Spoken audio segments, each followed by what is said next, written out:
The Super Bowl just happened, and I'm not a sports person, but I am an immigration person. And there was an immigration revelation that happened that got people a little confused. And I want to explain how immigration actually works.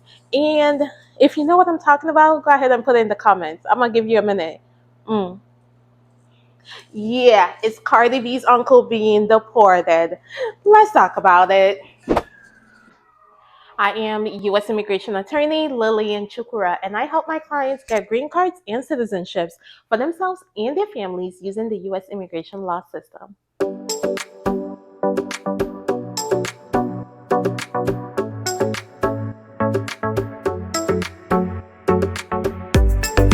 Now, after the Super Bowl, everyone was talking about the Eagles winning and, of course, the Kendrick Lamar performance. But again, immigration girly here. And what caught my eye was an article by BET talking about how Cardi B's uncle got deported. And I was looking at the comments because to me, it made sense, right? People do get deported all the time. And sometimes it's going to be someone in a family that is famous, and it happens. But the comments, though, the comments is what got me making this video. The first thing I saw is, well, she has so much money. Why didn't she help her uncle? All right, y'all, bring it in. Bring it in. When you have money, there is certain things you can do immigration wise to help your family, and then there's things you cannot do. Okay, there's people you can help and people you cannot help. So depending on the uncle's situation, it may be that she could not help him regardless of how much money she got. Immigration is one of those situations in case types where money doesn't always fix everything. If the person is outside of the US and you just have money, you can technically buy yourself a US green card by investing in the US and starting a business that eventually has 10 US employees, right? You can buy that if you have enough money. So that's where the family having money can be helpful. Now, if the person is in the US and has been in the US for years, decades, without documentation, we need to figure out what can they actually qualify for and why weren't they able to file for those things. And I'm going to talk to you about the 3 things that can make it impossible for you to get US green card, even if you have money or you have a niece that has millions and millions and still can't help you. Let's talk about that. Here are the 3 things that can make someone not be able to get a green card, even though they have money or their family has money. The first one is if they have a permanent bar to ever get the green card. The second one is if they have a criminal conviction. And then the third one is if they entered without inspection and do not have a qualifying relative for the waiver. Let's start with the first one, a permanent bar. There are several ways to get a permanent bar. The first one is if you are removed from the US, so you have a deportation order from the US and then you enter the US undocumented. You now have a permanent bar. If you are in the US without documentation for a year or more, then you leave the US and come back in without documentation, you have a permanent bar. So it's really important that when we're thinking about why doesn't someone have a green card if they've been in the US for 20 years, it may be because they have a permanent bar. So when you have a permanent bar, the only way to fix a permanent bar with family. So let's say you're married to a US citizen or you have children that are US citizens over the age of 21 that want to file for you. Can they file for you? They can file an I-130, but you will not be able to get a green card because you have that permanent bar. And the only way to fix the permanent bar in that situation is to leave the US and be outside of the US for 10 years. Be outside of the US for 10 years and then apply for a visa to the US. This can, of course, be through that family member that is your spouse, that is your child that's over the age of 21, that's a US citizen, right?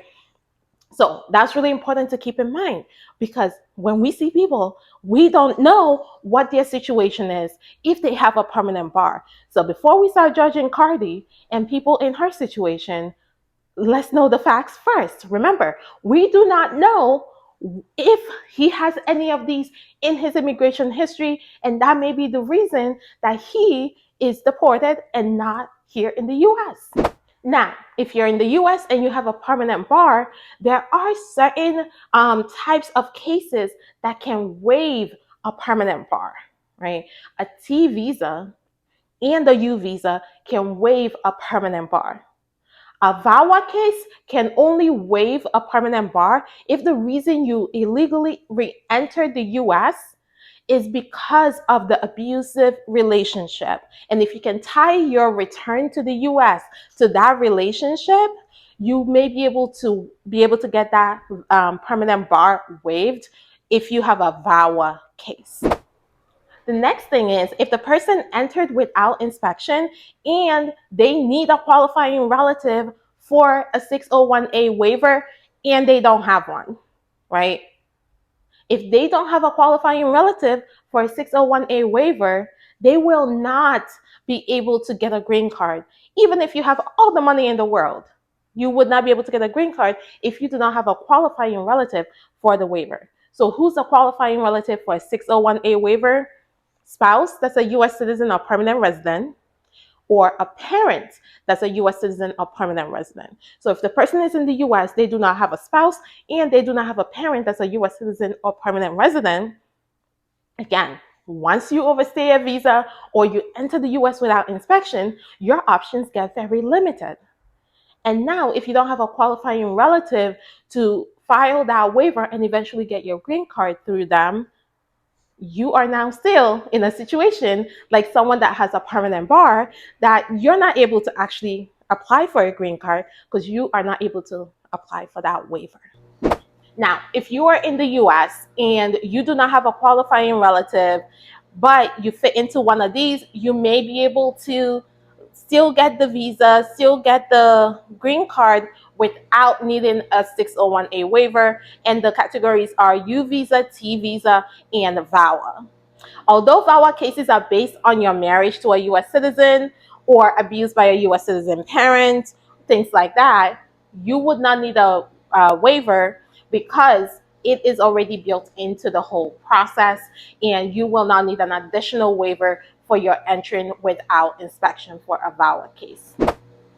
Now, we know if you have ever paid attention to multiple Cardi B interviews, she did mention things about her family and possibly being in the drug trade or things like that. She has mentioned this. This is not me speculating. It's what she has said.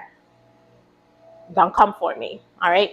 So if that is the case, there may be a criminal conviction in there. And if someone has a criminal conviction for a controlled substance, they are never, and I mean never, getting a green card, right? Regardless of how much money you got, it will follow you forever and ever and ever and ever. So the only controlled substance that has any sort of waiver is possession of marijuana under 30 grams for personal use, okay? Under 30 grams for personal use. If you are charged with distribution, there's no waiver, right? It's only possession under 30 grams for personal use that has a waiver. That's the only drug that you can get a waiver for.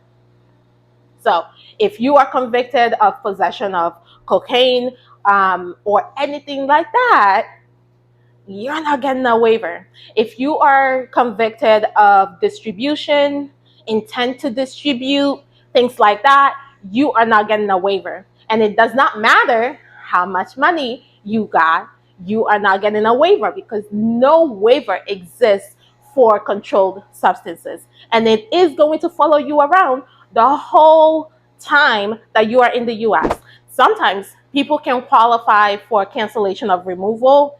Controlled substance conviction makes it impossible for you to qualify for that. Right? So it's really important that as we are going to be hearing more about people getting deported, people getting detained, that we do not just assume that they never tried to fix their status in the US. It may just be that they did not qualify to fix their status. They did not have the ability to fix their status. And sometimes, even when you have a famous, rich niece, family member, you may still end up being deported because you do not meet certain requirements, or you have things in your immigration history that followed you around and made it impossible for you to adjust your status, for you to get a green card, to get a visa, all of those things. So before we start judging Cardi, maybe we should put more of that on the uncle and not Cardi. So how can you use this in your personal life? Find out before you say that, a family member has been in the US for 20 years and nothing has been done and blame everyone else. Find out what the actual issue is. And if they've never figured out what the issue is, why they've never gotten a green card, make sure they get a consultation with an immigration lawyer to figure out exactly what the issue is and if it's something that can be fixed. Sometimes people just give up and don't even try. So at a minimum, if you have a family member that may have been in the US for years and decades and just never got status, and they cannot explain to you why they're not able to get status, please have them schedule a consultation with an immigration attorney and find out exactly what they could qualify for or why they don't qualify for something, so that they know what their status is, they know what they can do. And if you would like to schedule that strategy session, that consultation with me, you can do that by going to my website, lilylegal.com, click on contact us, and you can schedule a date and time that works best for you for us to chat.